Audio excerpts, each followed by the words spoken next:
In Romancing Saga, there's the Water Dragon Ride quest chain involving the 4 elemental lords. After completing a quest for a specific lord, you can revisit them and start an ecology quest. These quests fighting a ton of monsters to impact which monster type has the greatest numbers in the area. And the rewards for these quests are legendary weapons which allow you to summon the 4 elemental lords in battle, which is not that great. I guess they do channel magic of the pyro, hydro, tarot, and aerological kind, but I never had much use for that either. They give some stat boosts, but they are quite heavy. Oh well, if you're watching this video, then you obviously want them, so let's first get through what all 4 quests have in common. Each of them is about making sure that one monster family is on the first spot population-wise in a given lord's domain. Different for each of them. Some people suspect that this simply means killing every other monster type in that area, but it's not that simple. Ecology is in effect. If the predators of the specific monster kind are still around, while there's no prey for that monster to feast on, it'll die out.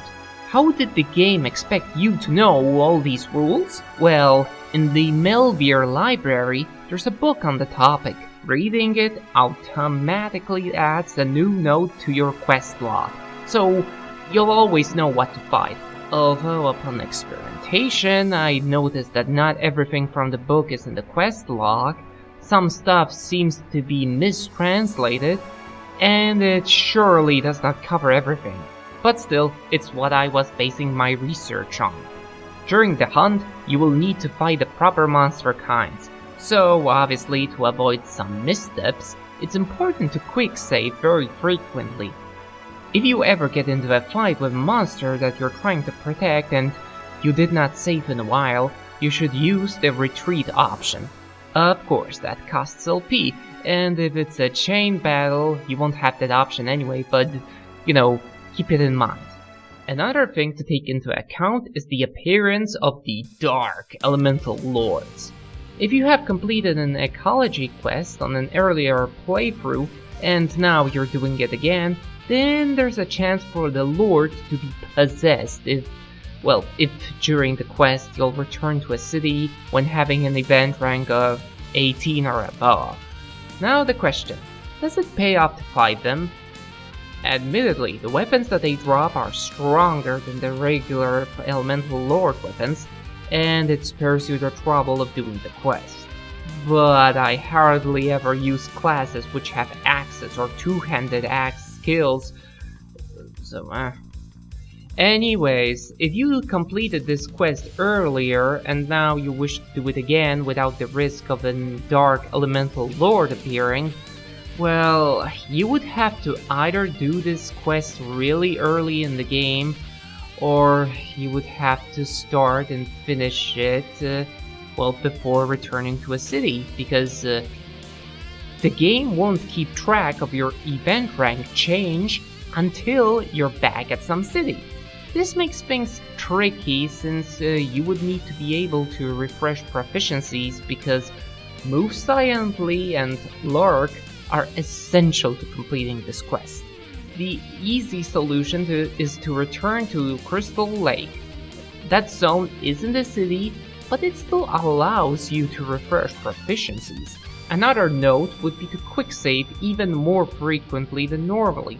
I tried not to, and I ran into the problem of having to flee from combat, which had me running out of LP quickly. Why? So with that taken care of, let's get to the individual quests. This quest is a bit tricky because at first the gate to Strom is closed. You will need to find the 4 jewels to open it. This requires going through the dungeon. There's a quite tricky maze to get through. Aside from the 4 required jewels, you'll also find the Water Spirit artifact for the Fairy's Grove quest. If you don't get it now, it's lost forever, so don't forget about it. Put the jewels into the proper statues, enter Scrum's domain, and start the quest. We need to protect the fish in Lake Malar. Typically people talk about killing everything aside from fish for this, but birds do feast on fish especially, so they should be your #1 target. And also, fish eat plants and unknown creatures, so we need to keep those around. Honestly, considering all aspects of ecology, I managed to come up with this hunt schedule, which allowed me to finish this quest fairly quickly. Aside from Lake Malar, this quest can be done by fighting in the Water Dragon Temple and the Estamir Sewers, basically all Kujarat zones aside from Assassin's Guild. One special area is Lake Malar itself, because it's always full of fish. And, we don't want to fight those. You should really have a level 3 covert skill, and possibly even someone with a trader class on hand to make sailing past the fish a lot easier. In case of avoiding the possessed elemental lord, things are really easy here, as accessing Crystal Lake poses no problem at all. Once there's only one other monster type ahead of the aquatics, just fight 1 or 2 of them and return to check again. Sooner or later, it'll be enough, and you'll get the Serpent Brand.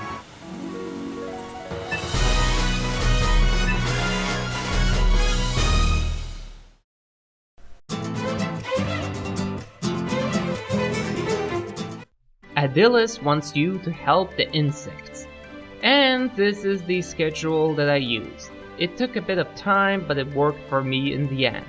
The monsters that count towards this quest are in Bear Plateau, the Great Pit, and the Melvir Sewers.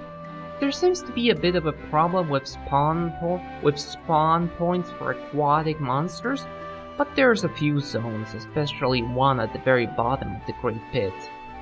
You could also just go to Melvir Sewers, but if you're in the risk of the possessed elemental lords showing up, then you better drop that idea.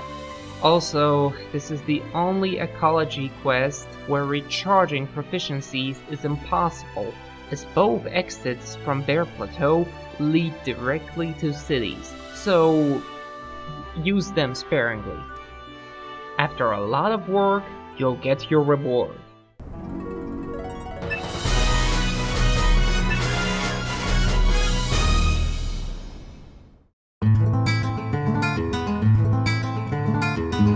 Avi wishes to get more beasts on Mount Skurv, and this was a bit tricky to do, because after some testing, it seems like even birds eat beasts, regardless of it not being mentioned anywhere.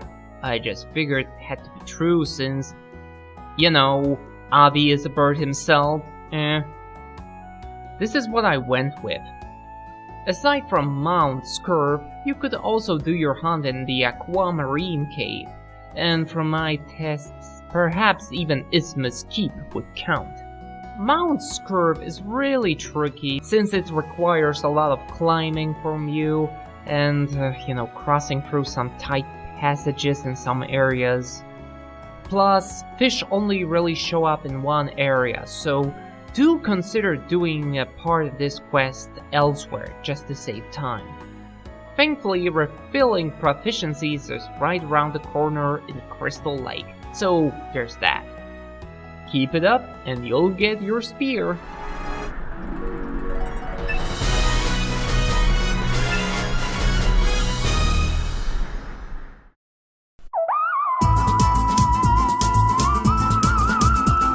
Pyrex wants some more plant monsters around, and really, who wouldn't?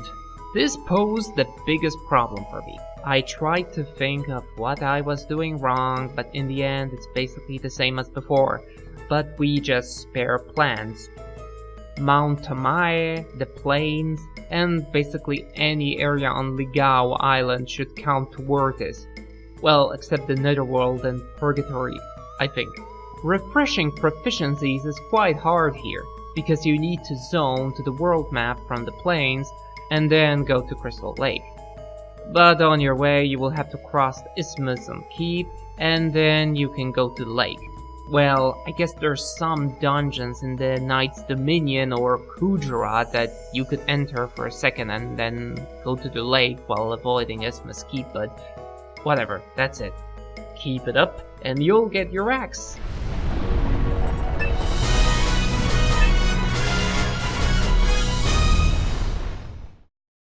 So those are the 4 ecology quests, and how they're supposed to be done. Bye!